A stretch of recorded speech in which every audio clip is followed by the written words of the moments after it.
صلى الله عليك يا سيدي ويا مولاي يا رسول الله صلى الله عليك وعلى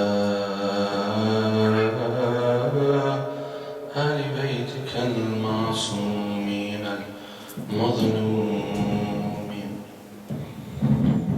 Salutations upon you, my Master, O Prophet of Allah.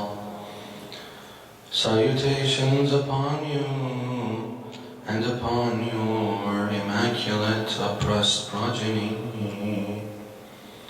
Sallallahu alayk, ya Sayyidi wa ya Mawlai, ya Aba Abdullah al-Hussein. Salutations upon you, my Master, O Aba Abdullah al-Hussein. يا رحمة الله الواسعة ويا باب نجاة الأمة. Only you is a manifestation of Allah's mercy and the gateway to His salvation. يا ليتنا كنا معكم سادتي فنفوز فوزا عظيما. We wish we were with you, our masters, for us that would be the greatest of victories. Salawat. اللهم صل على محمد.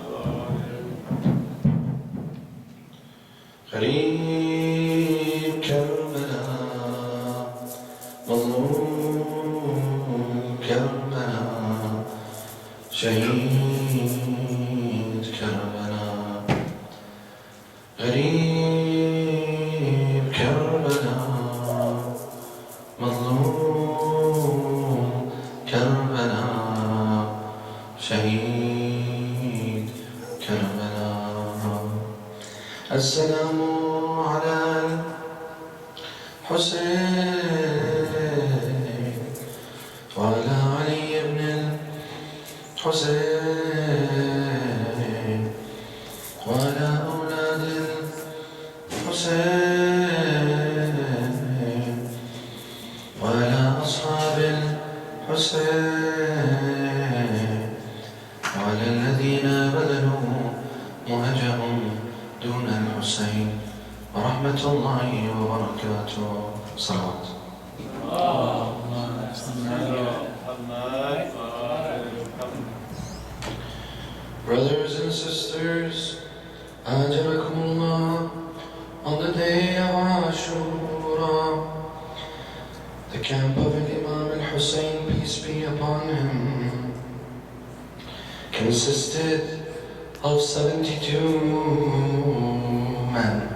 Some narrations say that they were between 100 and 200. Of the cavalry there were 32, and of the infantry there were 40 men. On the right flank was Suhail ibn al-Qayn. On the left flank was Habib ibn Mudahib. And in the center was Imam al-Hussein. With him was Abu al-Fadl al-Abbas, who held the central flag of the camp of Abi Abdullah al-Hussein. Now when, brothers and sisters, the camp of Imam al-Hussein was set up, Imam al-Hussein told them to set up camp, and behind them they would dig a ditch, and in there they would light a fire to prevent the men from the camp of Umar ibn Sa'ad from infiltrating into the camp of Imam al-Hussein. So ahead of the entrance into the camp were all these men from the infantry and the cavalry, the right flank and the left flank, and those who were in the center of Ahl al-Bayt with Imam al-Hussein. As for the camp of Umar ibn Sa'd, those forces that were standing against the forces of Imam al-Hussein, Al-Hussein ibn Tamim was the head of the police, and he had 4,000 men. His mission was to guard Al-Qadisiyah. Al-Qadisiyah was the point of convergence between the way to Syria, Iraq, and Hijaz. Upon his arrival to Karbala on the 3rd of Muharram, he would join the forces of Umar ibn Sa'd. Umar ibn Sa'd also had 4,000 men. He was dispatched by Ubaydullah ibn Ziyad on Imam al-Hussein after receiving letters from Ubaydullah ibn Ziyad telling him to stand down. Imam al-Hussein rejected his proposal. Umar ibn Sa'd would go to Daylam, where he was handed the governorship there. Al-Hurr ibn Yazid al-Riyahi. He had 1,000 soldiers, and his mission was to keep Imam Hussein from water and to make sure that he'd direct Imam Hussein's men from before towards Kufa. He would also join the army of Umar ibn Sa'd. Now the rest of the army, there were 3,000 from Qadisiyah, 20,000 in some narrations by Ibn Tawus. Other narrations say that there were a total of 30 to 35 or 100,000. Al-Majlisi narrates that there were 30,000 men. Ibn Ashura narrates that there were 35,000 men. And some other scholars narrate that there were up to 100,000 men against 72 or 74, or according to some narrations, 100 or more. Brothers and sisters, this battle was one that was unfair. The Umayyad army on the right flank, in charge of that was Amr ibn al-Hajjaj al-Zubaydi, and on the left flank was al-Mal'un Shimr ibn Dhil-Jawshan. The horsemen were led by Uzayr ibn Qais al-Ahmasi, and the footmen were led by Shith ibn Rubay'i. The flag bearer for them was the slave of Umar ibn Sa'd. Ajarakumullah, brothers and sisters.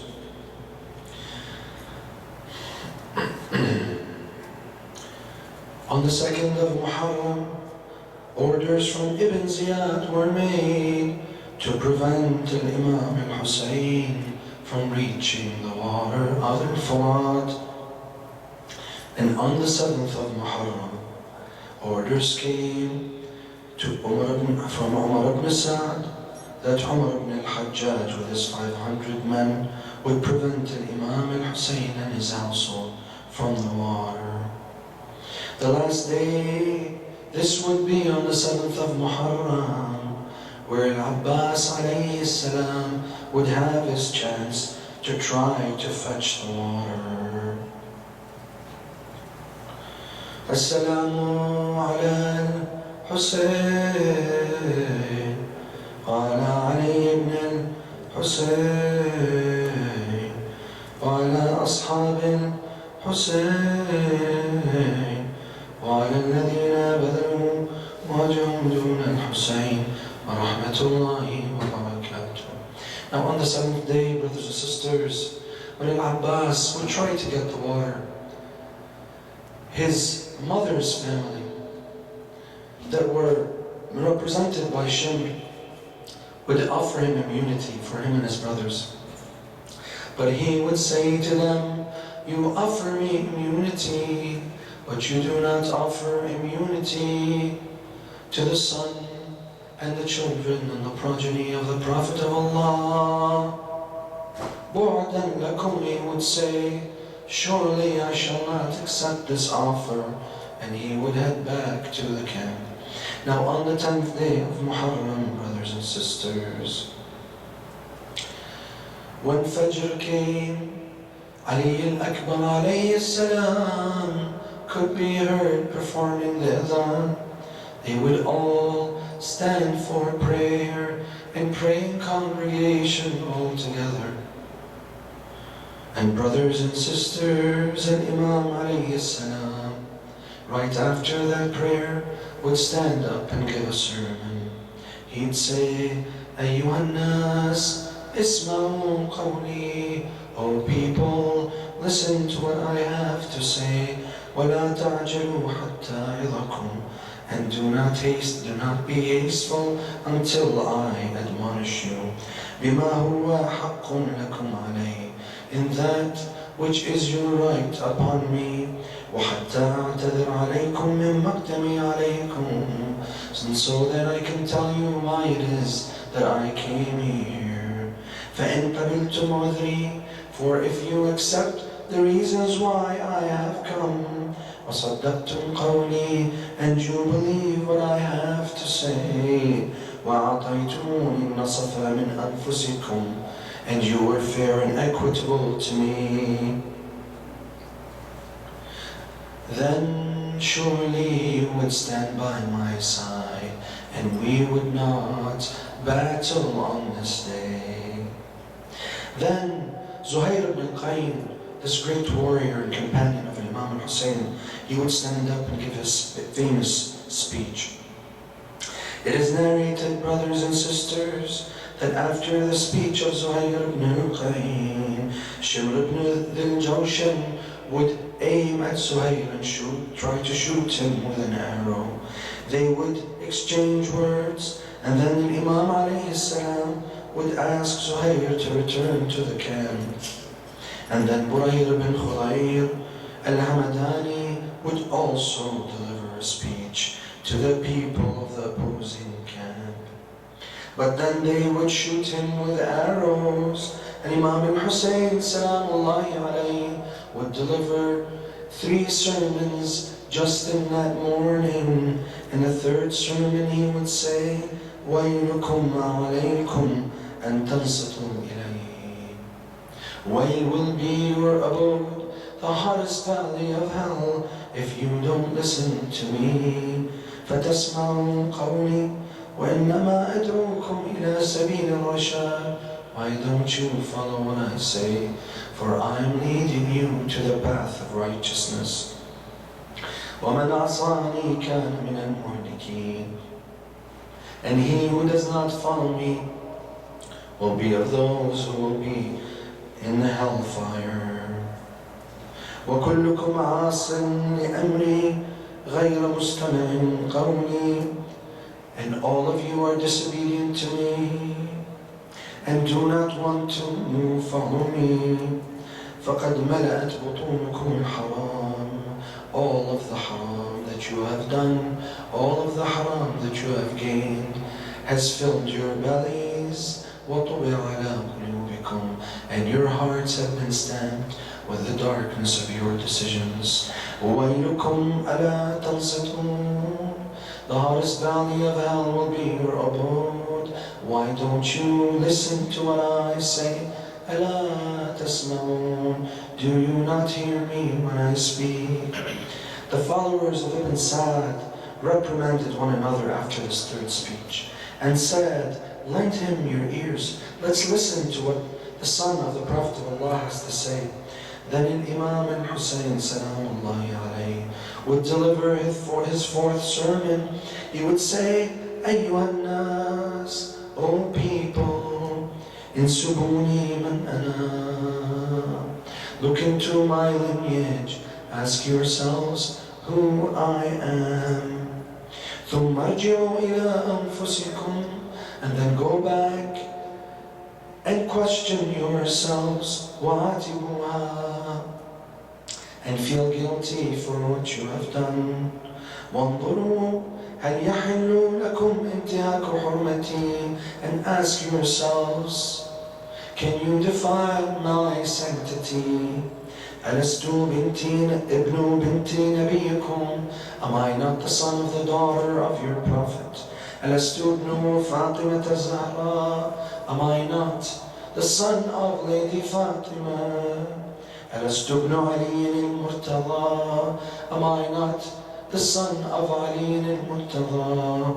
أليس سيد الشهداء حمزة عم أبي? Is not Hamza the uncle of my father? أليس جعفر الطيار عمي? Is not Jafar الطيار my uncle? هذا السيف لمن? Whose sword is this? This was the sword of the Prophet of Allah. هذه العمامة لمن? Whose turban is this that I have on my head? فلما تستحلون دمي? Why don't you recognize all these signs? How can you make it halal for you to attack me? It is said, brothers and sisters, that Al-Hurr bin Yazid al-Riyahi would have an argument with Umar ibn Sa'd. And he would say to him, are you adamant about fighting against this man? Umar ibn Sa'd lanatullahi alayhi. Umar ibn Sa'd would say, Wallahi qitalan aysaru an tasquta al-ru'us wa tatihu al-aydi. Umar ibn Sa'd would respond, brothers and sisters, yes, I will fight him. The worst of which, the least of which you will see is heads being decapitated and arms being severed. He said to him, فَمَا لَكَ فِي وَاحِدَةٍ مِّنَ الْخِصَالِ الَّتِي عَرَضَهَا عَلَيْكُمْ? And don't you want to think or even reconsider because of what the Imam Salamullahi alayhi just told you of his characteristics of who he is? And he responded, brothers and sisters, no, by Allah, if it was up to me, I would have listened to him. However, your prince stands against him, and therefore I must follow him. It is said that Al-Hurr, preventing Ahlul Bayt, realizing what he is doing, came to his senses, brothers and sisters. And what he would do then is he would ride back into the camp of Imam al-Hussein, galloping as quick as he can. He had his hand on his head as he galloped towards the camp. And it is narrated that he would fall to the feet of Imam al-Hussein, salamullahi alayhi. And when he would fall to his feet, he'd say, I am the one that prevented you from water. I am the one that prevented your Ahlul Bayt from water. I am the one that pressured you on your journey to Karbala. I am the one that was disobedient to Allah. I am the one that defied the Imam of my Zaman. I am the one. Is there repentance for one as lowly as me? He would say to Imam al-Hussein. Imam al-Hussein, salamullahi alayhi, seeing Al-Hurr at his feet, he would hold him and pick him up. He'd say to him, surely there is indeed repentance for one like you. Stand up, O Hurr, stand up. It is narrated, brothers and sisters, that Al-Hurr, after saying this, he would say to Imam al-Hussein, salamullahi alayhi, may you honor me by allowing me to be the first to be martyred in the way of Allah, just as I was the first one to keep you from water and to give you stress. Let me seek repentance and show my regret by being the first one to be martyred on the land of Karbala. Now the opening of this war, brothers and sisters, would be initiated by Umar ibn Sa'd. He would say, Ishhadu li 'inda al-Amir, testify for me before the Amir. that I am the one that started this war. You know, Imam Hussein, salamullahi alayhi, when he was asked, let's attack them by his companions, let's be the first. No, Imam Hussein, salamullahi alayhi, he said, I hate for us to be the initiators of this battle. Salamullahi alayhi. Imam Hussein, salamullahi alayhi, it is narrated that Umar ibn Sa'd would be the first, launching his arrow into the camp of Imam al-Hussein. And the battle would ensue, brothers and sisters. Imam Hussein salamullahi alayhi would say to his companions, قُومُوا رَحِمَكُمُ اللَّهِ إِلَى الْمَوْتِ. He'd say to them, rise, rise, O companions, and face death. Stand, O companions, and prepare to be martyred. قُومُوا رَحِمَكُمُ اللَّهُ إِلَى الْمَوْتِ الَّذِي لَا بُدَّ مِنْهُ فَإِنَّ هَذِهِ السِّهَامَ رُسُلُ الْقَوْمِ إِلَيْكُمْ. For these arrows are the messengers from the enemy to you. In the first wave that would leave the camp of Imam al-Hussein salamullahi alayhi, the skies would be darkened by clouds that would release the rain. This is what one would think, brothers and sisters, if he would look out from the outside, but no, this was not rain. These were not clouds. There were so many arrows that were released from this camp of the enemy that they would look like it would be rain pouring down onto them, and 50 of the companions, brothers and sisters, 50 companions would be slaughtered, would die, Ajarakumullah, just from the arrows that were launched at the beginning of the battle. Imam al-Hussein salamullahi alayhi would then keep encouraging his men to go out. Remember, brothers and sisters, narrations say there were between 72 to 100 or more. So how many were left? Not many more, brothers and sisters. They would all fight valiantly on the land of Karbala. And then they would fight until it was time for the afternoon prayer. At the zenith, brothers and sisters, Abu Thumam al-Sa'idi wa Habib ibn Mudahir would notice that it's time for prayer. You know, Abu Thumama, he'd say to Imam al-Hussein, "Oh Imam, it is the time for prayer." Imam Hussein would say to him, "Oh Abu Thumama, جعلك الله من الذاكرين وجعلك الله من المصلين." Not even a battle or a war, brothers and sisters, would stop Imam al-Hussein and these companions from their convictions, from their commitment to Allah, from praying right on time. It is narrated that Abu Thumama, Habib ibn Mudahir, everybody would surround, the companions would surround the Ahlul Bayt as they would pray in the middle, led by Imam al-Hussein, salamullahi alayhi. And Abu Thumama would literally take on so many arrows as he stood in front of Imam al-Hussein.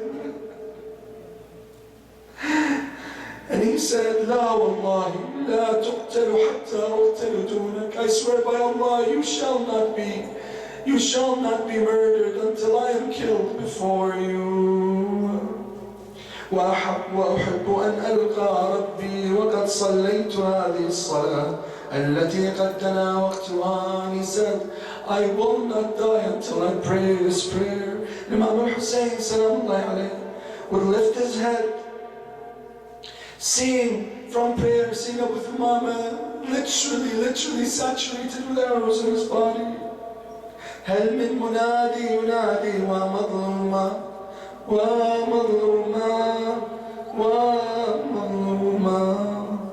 It is narrated, brothers and sisters, that after the death of Shawdab al-Abasi approached Imam al-Hussein salamullahi alayhi, and he said to him, "Ya Aba Abdullah, ama wallahi ma amsa ala dhahri al-ard." Surely There is not a single person on this earth, neither near nor far, قريب ولا بعيد, أعز علي منك, ولا أحب إلي منك. There is no one on this earth who would be more beloved to me than you, O Aba Abdullah. وَلَمْ قَدَرْتُ عَلَىٰ أَنْ أَدْفَعَ عَنْكَ. And surely if I'm able to protect you, you would say, from death, then surely that would be the proudest moment in my life. And I give my blood in sacrifice to you. Assalamu alayka ya Aba Abdullah. أشهد الله إني على هديك وهدي أبيك, he would say, and he would go into the battlefield, brothers and sisters.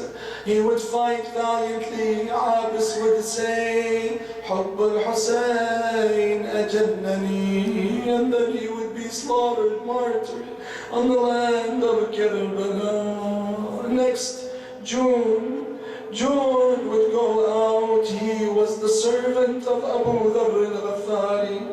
In front of Imam al-Hussein, he would go to him. He would say, oh Imam Hussein, give me permission to go out. And Imam would say to him, oh John, you came with us because you wanted to be safe. He says, but now you have permission to leave from me. You know, John, he would fall to the feet of the Imam. He'd say to him, after kissing his feet, he'd say, when I was in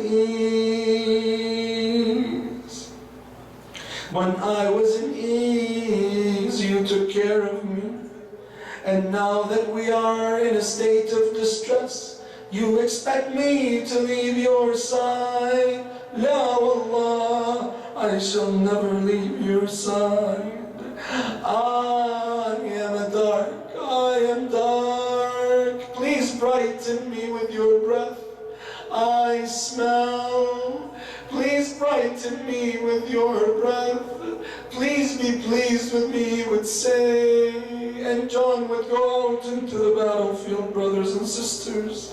After being given permission from Imam al-Hussein, he would be martyred, but only after killing what is said to be 25 men. Imam al-Hussein salamullahi alayhi would stand by John and he'd say, Allahumma bayyid wajha. Oh Allah, brighten his face, wa tayyib riha, and make him the most fragrant, give him the most fragrant of smells. واحشره مع محمد وعرف بينه وبين آل محمد. And let him be resurrected with Prophet Muhammad and his Ahl al-Bayt. Anas al-Kahili, brothers and sisters, Anas ibn al-Harith ibn Nabi al-Kahili was an old general. He was one of the companions of the Prophet of Allah. He fought in Badr and he fought in Hunayn, and there he was, this old man, standing by Imam al-Hussein, ready to give his life one more time for the Ahl al-Bayt. It is said that he was so old that he would have to tie a bandana around his eyebrows just to raise his eyelids from his eyes so that he can see. Brothers and sisters, Anas al-Kahili would say, please give me permission to go out into the battlefield. It's narrated that when he went out into the battlefield, he killed 18 men, but then they would, because of the thirst, brothers and sisters, and because of his age, they would surround him, they would slash at him, and they would kill him. He would be martyred on the land of Karbala. Then Amr ibn Junada al-Ansari, after his father was martyred, and he was only, it is narrated, only 11 years old. He went to Imam al-Hussein. He said to him, dear Imam, please let this young man stand before you and protect you and protect the Ahl al-Bayt. He said, go back to your mother. You know what he responded to him, brothers and sisters? Amr ibn Junada said, it was my mother that sent me to you to seek permission. What kind of mother? What kind of sacrifice is she giving? What lesson is she teaching her son? That he should give himself in the way of Allah, just as his father did, brothers and sisters. It is narrated that this young boy would go out and he would run into the battlefield, into the dust of battle, brothers and sisters. It is narrated that as soon as he went in, the camp would receive a head that would be thrown towards them, brothers and sisters. It was Amr ibn Junayd as a head, brothers and sisters. Inna lillahi wa inna ilayhi raji'un. It's narrated that even his mother would try to go out, and Imam al-Hussein would stop her and tell her, war is not required and fighting is not required of women in Islam, but not after, not before. She was able to slaughter at least 2 men from the enemy.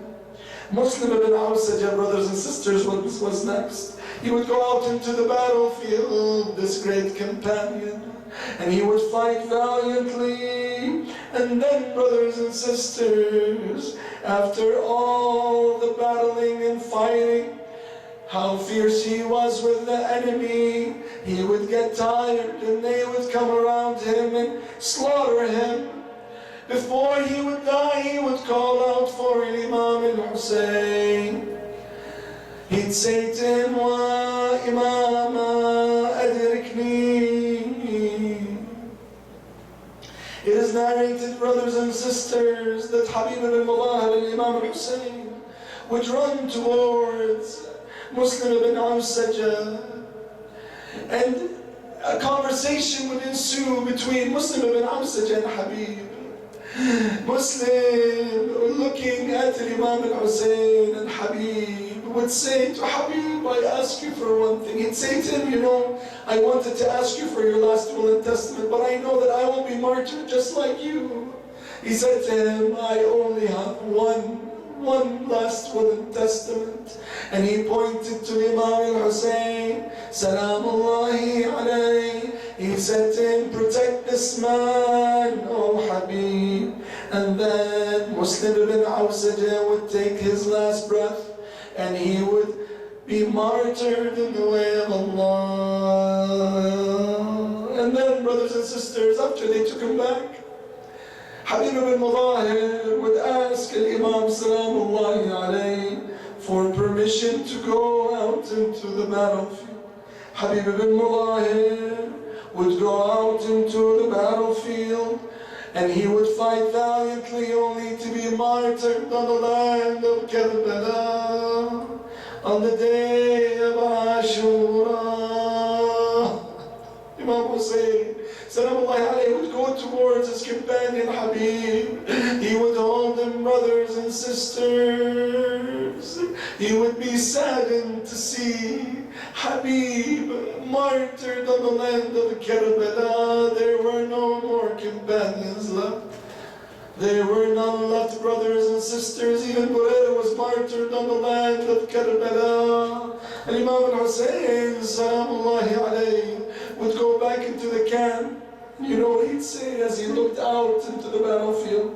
He'd say, Ya Habib, wa ya Zuhair, wa ya Muslim, ya Abdal al-Safa, O great warriors of al-Safa, wa ya Fursan al-Hijja, O great equestrians of the Hijja, Mali ad'ukum fala tujibu.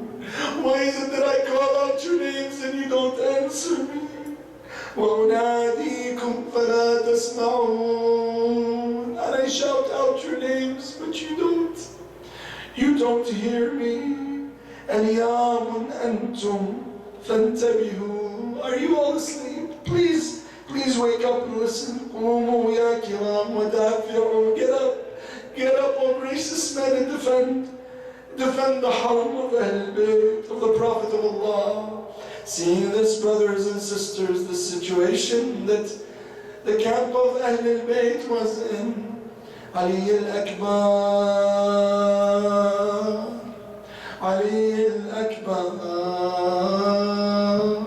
would approach his father, and Imam Hussein Salamullahi alayhi, looking at his son, would know that he would have to send Ali al-Akbar into the battlefield. You know, brothers and sisters, when a father sees his son, he can't help but remember how he was when he was a child. He can't help but remember what he was like when he first held him when he came to this world. Brothers and sisters, I can only imagine how Imam al-Hussein felt at that point. You know, brothers and sisters, when a child is cut, a father feels the pain, a mother feels the pain. Imagine the pain and sorrow that Imam al-Hussein would feel. It isn't that Imam Hussein Salamullahi alayhi that was sad that his son would be martyred, no. It's that Imam al-Hussein, as a father, he wouldn't want to see his son to be hurt. He knew that this martyrdom was a right that he had to go through.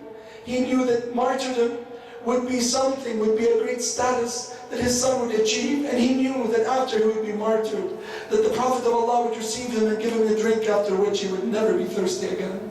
But that still doesn't mean that it wouldn't sadden him to see enemies, to see evil people hitting his son and striking his son.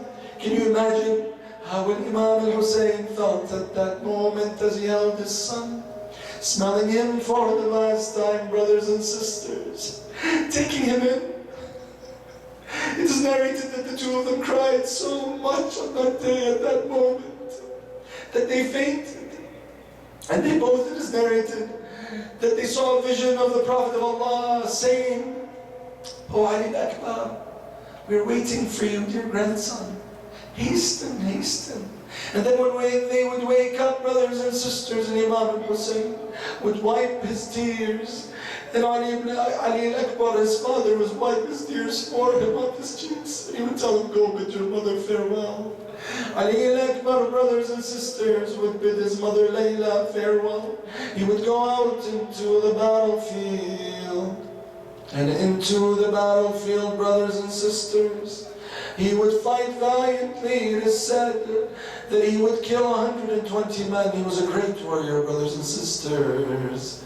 You know, at a certain instance, an evil man by the name of Bakr ibn Ghanim, he was a great warrior from the other side. A man who was ferocious and surely would be feared. So Imam Hussein Salamullahi alayhi, he feared for his son when he saw him come out to fight him. Imam al-Hussein told Layla, he said, "Layla, idhabi ila al-khayma wad'i libniki." Oh Layla, go into the tent and make dua for your son. فَإِنَّ اللَّهَ يَسْتَجِيبُ دُعَاءَ الْأُمِّ إِذَا دَعَتْ لِابْنِهَا. For Allah answers the dua of a mother when she makes it for her son. And surely she went into her tent and she made dua for Ali al-Akbar. Ali al-Akbar, Salamullahi alayhi, would defeat Bakr ibn Ghanim, and he would return safely to the camp. But he would return tired, he would return thirsty. He'd ask his father, the first thing that he would say to his father is, "Father, please, do you have any water to give me?" Imam Hussein Salamullahi alayhi, as you can imagine, when your son comes and asks you for something and you can't give it to him, brothers and sisters, how saddened you would feel. Imam Hussein Salamullahi alayhi, he said to him, "Don't worry, son. Soon the Prophet will give you a drink of water. Soon your thirst will be quenched. Soon all this will be over and you'll feel comfortable again. Go bid your mom farewell." And he went, brothers and sisters, to his mother's tent. His mother, brothers and sisters, she would say to him, "Move forward, dear son," admiring him and adoring him. She'd say to him, "Come back to me, dear son. Turn around, let me see you. Let me fill my eyes with you, dear son." His mother, brothers and sisters, would then hug him and kiss him and cry and leave him, send him out into the battlefield. It is narrated Ali al-Akbar would go into the battlefield, brothers and sisters. Ajarakumullah. Ali al-Akbar, this time when he went out into the battlefield, he would fight valiantly. He was a fierce warrior, brothers and sisters. But to what end, brothers and sisters? He would approach the enemy, going through them one by one. Hamid ibn Muslim narrates that he told Murrah, leave him alone. Murrah ibn Munqidh al-Tamimi was an evil man. He said, I swear by Allah that this Ali, if he comes near me, I shall stab him with my spear. I'll make his mother wish that she never gave birth to him. La'natullahi alayhi. Sure enough, brothers and sisters, Ali al-Akbar would move forward into the enemy, going through them one by one. And then what would happen, brothers and sisters? Ibn Murrah would strike him right in his chest. It is narrated, brothers and sisters. Ali al-Akbar would fall back on his horse, brothers and sisters. Gushing was the blood from his chest. Disoriented, brothers and sisters, he lost his balance. He thought his horse was going to take him back into their camp, but no. As he lay forward and held on to the mane of the horse, his hands and the gushing blood would cover the eyes of the horse, brothers and sisters. And Ali al-Akbar would go into the camp of the enemy. They would surround him and slash at him and pierce him with their spears and shoot him with their arrows. هل من منادي ينادي وعليا وعليا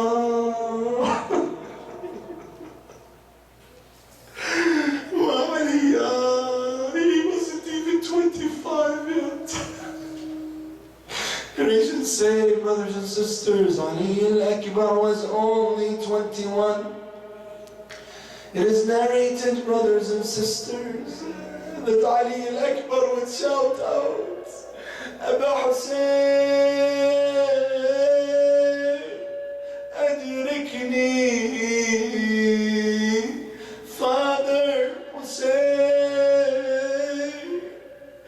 help me.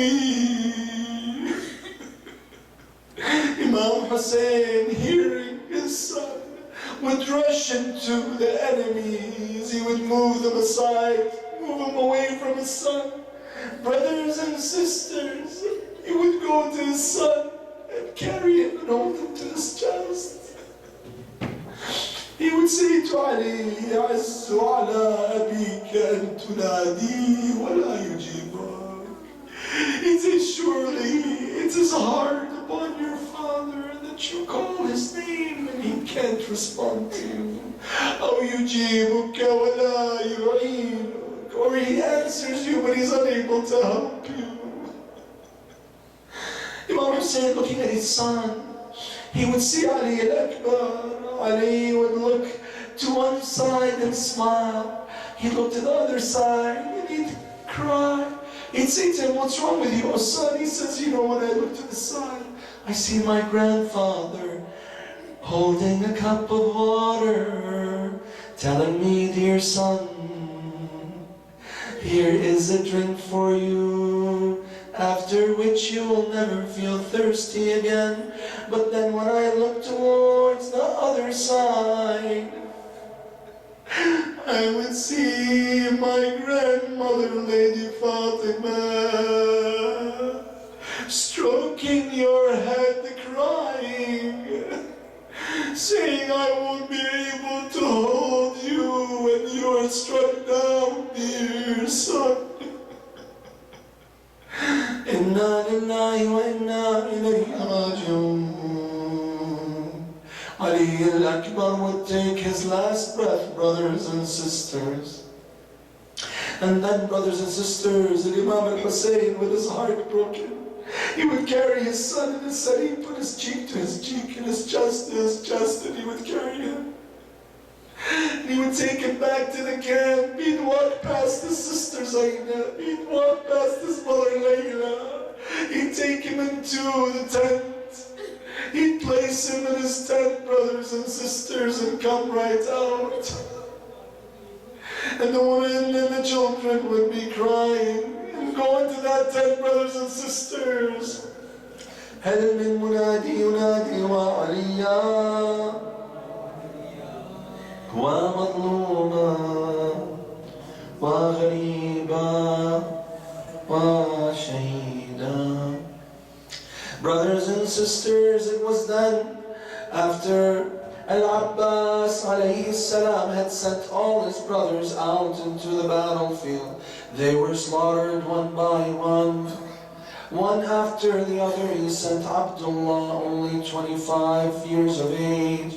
And then he'd send Uthman, only 21 years of age. And then he'd send, brothers and sisters, his youngest brother Ja'far, only 19 years of age. And seeing this, brothers and sisters, Al-Qasim would go up to his uncle Imam al-Hussein. He'd say, please let me help him, uncle, let me go out into the battlefield, dear uncle. Imam Hussein, salamullahi alayhi, looking at Al-Qasim, he would see this young version of his brother. He'd say, Anta al-wadi'a ya bunay, you are the trust that your father left with me, dear son. Please go back to the camp. I can't send you. Go back to your mother. He'd ask him once and twice and 3 times, but to no avail. He would go to his mother.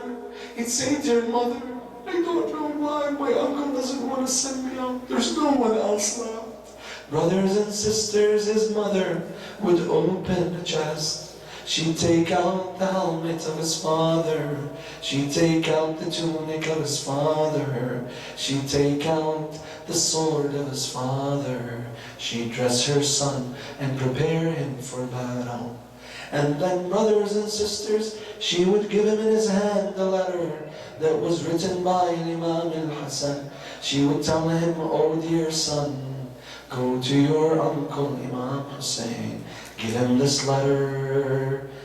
Give him this letter and tell him this is from my father Al-Hasan. He would go into the battle. He would go towards Imam Hussein. Imam Hussein, looking at him, he would see his brother Al-Hasan alayhi salam. He would see this young boy, only 12 or 13, approach his uncle. As he approached him, as he got closer, he saw this letter in his hand.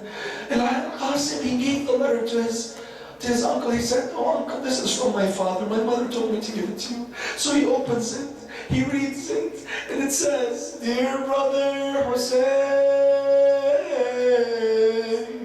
if you are reading this letter, then this is the land of Karbala, and this is the day of Ashura. On this day, dear brother, I will be represented by my son Al-Qasim. Send him out into the battlefield and know that I am with you, dear brother Hussein. Dear brother Hussein, on this day, Imam al-Hussein salamullahi alayhi would look at Al-Qasim, he'd hug him, he'd caress him, and he'd send him out into the battlefield, brothers and sisters. Al-Qasim would fight valiantly. But you know, the sword was even bigger than he was. As he walked, the sword would drag behind him, but he would still try to fight. It said that he killed a few men, but then, brothers and sisters, the helmet was too large for him. He was too tired. And then, brothers and sisters, the laces from his sandals would come apart. And what would happen then is he would go down to try to tie the laces. But what would happen then, brothers and sisters? An evil man would come and he would strike him on his hand and he would fall to the ground.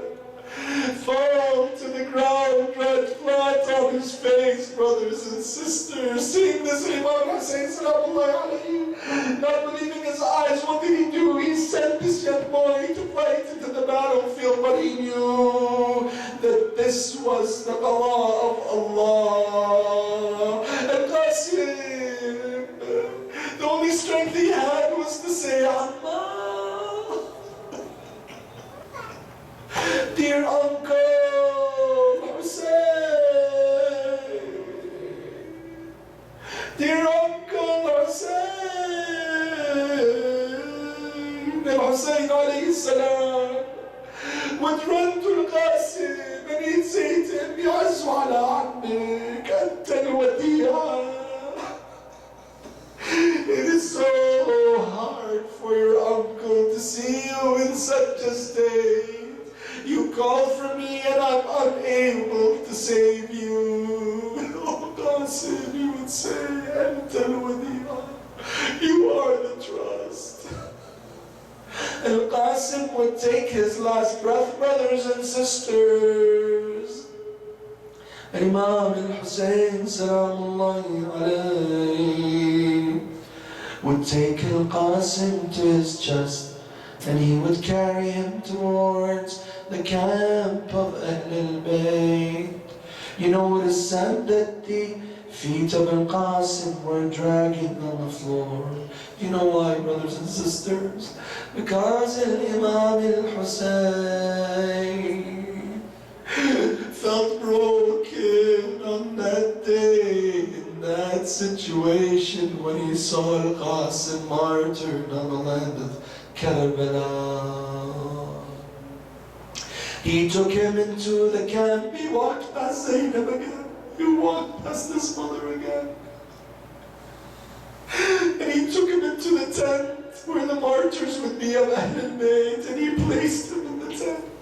And it is narrated, brothers and sisters, Imam Hussein would lie in between Ali al-Akbar and al-Qasim.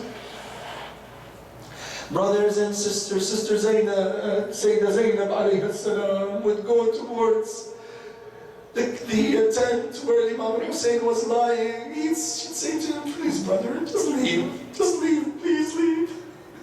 Please rise and leave, please. His mothers want to mourn, please. Let them just go in and mourn, please. Imam Hussein would rise. He'd leave the tent and all the mothers and the sisters and the daughters would rush into the tent and mourn and mourn and mourn. Can you hear them crying? Wallahi, if you try to hear them, you will hear them now crying, brothers and sisters. Imam Hussein Salamullahi alayhi would be approached by Abbas. There is no one left. But he would say to him, no, you're my flag bearer. You're my flag bearer, Abbas. You can't go out. If you go out and something happens to you, then surely we're considered defeated. Abbas would go back. Zayd al-Abidin alayhi salam, he was there on the land of Karbala, but he was so sick, he couldn't even raise his sword. He'd approach his father, brothers and sisters. He'd say to him, dear father, please let me go out and fight. He'd call upon his auntie, Lady Zainab. He'd say, Zainab, khudihi ya Zainab. Take him, O Zainab, back into the tent. You are the one who will be charged with protecting him, dear Zainab. You must protect this young man because he is the Imam after me. She took him back into his tent and Abbas came again to Imam al-Hussein. He said, dear brother Hussein, come on, please let me go out. Sukaina, in the meantime, could be heard saying, al-Atash, al-Atash. And you can hear all the babies crying, brothers and sisters, the children moaning, brothers and sisters, and then Sukaina, she'd come and hold on to her Uncle Abbas and say, Uncle Abbas, please get me water. Just a little water, please. Abbas alayhi salam would look at her. He'd promise her that he would get her water. And he'd listen to Imam al-Hussein, salamullahi alayhi. He'd go out into the battlefield. It's said, brothers and sisters, that he would face 4,000 men before he would be able to get to the banks of Al-Furat. He was a great warrior. He would bob and weave and slash at them. He fought very, very fiercely. And when he got to the water, brothers and sisters, it is said that he would get off his horse, he would go down into the water, he'd put his hand into the water, and as the water approached his mouth, brothers and sisters, he looked at it. And he said, Ya nafsuni ba'da al-Husayn ma kunti an takuni. He would look at the water and he'd say, O self, stand down. After Hussein, you are worthless. وَتَشْرَبِينَ, and you even think about drinking cold water while Hussein is there thirsty in the camp. And he would drop the water, brothers and sisters, and he would fill the canteen with water, get on the horse, put the flag back in its place, and he would hold his sword in his right hand and the canteen around his neck, and he would go back towards the camp, brothers and sisters. But you see, there were so many men there. He had to try to foil so many of them, and he was surrounded. One evil enemy would be behind the palm tree. As he was fighting another evil warrior, this man would see his hand, his right hand out, and he would slash at his hand and sever his right hand. But Abbas was so quick that he was able to hold the sword in his left hand, and he would continue to fight valiantly. The same thing would be repeated again, only they would sever his left hand, brothers and sisters. The same hands that he used to place on the hand of Sukaina. The same hands that he put in the hands of his father, Ali ibn Abi Talib, when he took his hand and placed it into the hand of Lady Zainab, when he said that he would be her sponsor, that he would be her protector, brothers and sisters. And Abbas then would just, make sure he's stabilizing the flag, and he would try to gallop back into the camp. But then, brothers and sisters, arrows would come down onto him. One arrow would strike him in his right eye. One arrow would strike him in his chest. But no arrow was more detrimental to him than the one that would go into the canteen and all the water would be spilled, brothers and sisters. Seeing this, he was so bewildered, not knowing what to do. He looked out towards the can, looked back towards the water, which direction to go, not knowing what to do. What was he going to go back to the camp, say what? Then what is he coming back with? And then, brothers and sisters, because there was so much blood in his eyes, he couldn't see. An evil man came and struck him with a metal pole. He would fall flat on his face on the ground, without arms, without eyes to see. And then, brothers and sisters, he would hear a man approach him as he fell. As he was on the ground, he'd say, please, amhilni. Give me some chance, give me some time. Let my brother come, my brother Hussein, so that I can bid him farewell. Imam al-Hussein would say to him, it's me, dear brother, don't be afraid. Brothers and sisters, Imam Hussein would sit next to his brother, take his head and place it in his lap. And Abbas would remove his head from his lap. Al-Hussein would take his head again and place it in his lap. But Al-Abbas would remove his head from his lap once more. A third time, Al-Hussein would take his brother's head and place it in his lap. But then again he would remove his head. He'd say to him, dear brother, why is it that you keep removing your head? He said, how can I allow myself to have comfort for you to place my head in your lap when I know that there will be no one to place your head in their lap? He said to him, okay, let me pick you up and take you back to the camp. Al-Abbas alayhi salam would say, please brother, don't take me back, leave me here. He'd say to him, why dear brother? He'd say to him, I cannot face Sukaina when I go back to the camp. He'd say to him, I cannot face Sukaina when I go back to the camp. I promised her that I would bring her water. What would I say to Sukaina, dear brother? What would I say to Lady Zainab? What would I say to her, for I am her sponsor and protector? Please leave me here, dear brother. Al-Abbas would take his last breath, Ajarakumullah, and be martyred on the land of Karbala. Imam Hussein Salamullah alayhi would return to the camp. He'd walk past everybody, go into the tent of Al-Abbas alayhi salam, pull the central pole, the tent would fall, and all would know that Al-Abbas was martyred on the land of Karbala. Brothers and sisters, what was next? No one was left for the camp of Ahlul Bayt. So Zainab alayhi salam, she brings this baby, this child, this newborn of Imam al-Hussein. She says to him, look, there's no water. We can't do anything. His mother's chest is completely dry. She can't feed him anymore. Please take him and figure something out. Al-Hussein alayhi salam would take his baby, his son, and he would go towards the camp of the enemy.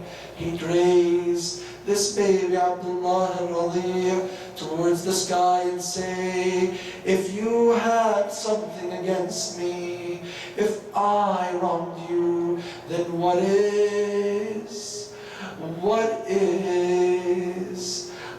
is it that this little baby has done? How has he offended you? You know what ends up happening then is that all the men in the enemy camp start going back and forth, arguing with each other. Umar ibn Sa'id, he sees this situation. He tells Harmala, he says, stop the argument. Finish the argument. Let this, whatever's happening in the camp, them feeling affection towards them, stop it now. He said, what do you want me to do? He said, kill the baby. Harmala was a master marksman. He took his arrow, he held his bow, and he launched the arrow into the air. And brothers and sisters, this baby was crying as Imam al-Hussein held him up to the sky. But then, all of a sudden, brothers and sisters, the crying would stop. No more crying from the baby, brothers and sisters. What happened? Imam al-Hussein, he felt comfortable. He said, Alhamdulillah, my baby stopped crying. Maybe he's not thirsty anymore. Maybe he fell asleep. But when he brought him down to see him, brothers and sisters, there was a three-pronged arrow launched into his neck that had struck him and cut his neck from carotid to carotid. He was bleeding all over. He held his martyred baby son. Not even a baby would be saved that day, brothers and sisters. Imam Hussein tried back to the camp with his baby in his arms. And Lady Zainab would come, and his mother would come, and they'd say, oh, did you get water? And Imam Hussein would say, you want to see what I got? This is what I got. Sukaina would say, oh father, my brother Abdullah, he stopped crying. Does that mean you brought us water? His mother would take him, Lady Zainab would take him, and they would cry over him, brothers and sisters. What was left now? Only for Imam Hussein to go out into the battlefield, brothers and sisters. And Imam al-Hussein, salamullahi alayhi, he asked for his horse. Zainab alayhi salam would be the one that would bring him his horse. She'd say, I would be the one that would be sending you out to be killed, dear brother. Lady Zainab alayhi salam would bring the horse to Imam Hussein, but not before she'd say to him, please show me your neck. She'd smell him. She'd place her hand on his chest. She'd kiss him on his neck, and she'd say to him, dear brother Hussein, my mother, Lady Fatima, she said that on the day of Ashura, when you bring the horse to your brother, you send him out into the battlefield, please send him this message from me. Kiss him on his neck and smell him and put your hand on his chest and know that it is me that is doing this. Imam Hussein, his mother was with him on that day. He would bid the camp farewell. He would go out into the battlefield and he would fight and fight and fight. But how long? No water. The energy was being depleted. He comes back into the camp. Brothers and sisters, only to see everyone in the same situation. He would go out again, brothers and sisters, but now they would slash at him and surround him and hit him from all angles and hit him with their spears. It is said that so many arrows hit him that you couldn't even see him. There were so many arrows in Imam al-Hussein. And then, brothers and sisters, as he was wiping the blood from his face, an arrow would be launched from the sky, and it would enter his chest, brothers and sisters. And Imam al-Hussein would look at the arrow, fall to the ground, and they all, unsure whether he was dead yet or not, they would poke him with their spears, they would hit him with the arrows, poke him with their swords, and then one of them said, if you want to know if he's dead or not, attack the camp, attack the women of Ahl al-Bayt. And they went into the camp, and they lit the tents afire, and they attacked the women and tried to take their hijabs off their heads and their chadars and abayas, brothers and sisters. And Imam Hussein would move and he said, look, he's still alive, strike him again. They struck him again until he fell. And then Imam Hussein, he said, have you no haya, have you no shame? Leave Haram Rasulullah, leave them. So they stopped. And Umar ibn Sa'd said, stop. And then, brothers and sisters, all the men would surround him and slash at him and slash at him. There was nothing left of an Imam al-Hussein. Lady Zaynab would run out into the battlefield and shout, Akhi Hussein, Akhi Hussein, where are you, dear brother? There was such a huge cloud, such a huge cloud of dust from the galloping of the horses. It is said that they trampled the chest of Imam al-Hussein with their horses. and then who would come down off his horse but Shibr? Shibr would come down off his horse and in front of Zaynab alayhi salam, he would straddle Imam Hussein, he'd sit on his chest, brothers and sisters. He would hold his holy beard and lift it. And Lady Zaynab, she'd say, no, please leave him alone. No, not my brother Hussein, but Shibr. Shibr would take his sword, brothers and sisters, and he would take it to the neck of an Imam al-Hussein. Allahumma taqabbal minna hadha al-qurban. Allah, accept from us this sacrifice. Hal min munadi yunadi wa Husayna.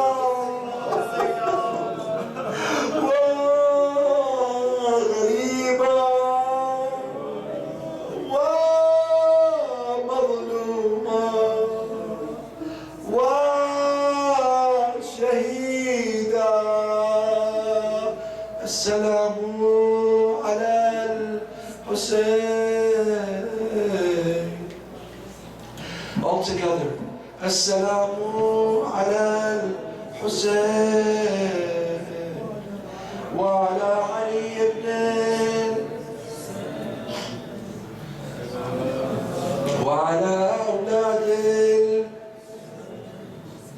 وعلى أصحاب الحسين وعلى الذين بذلوا أمواجهم دون الحسين ورحمة الله وبركاته.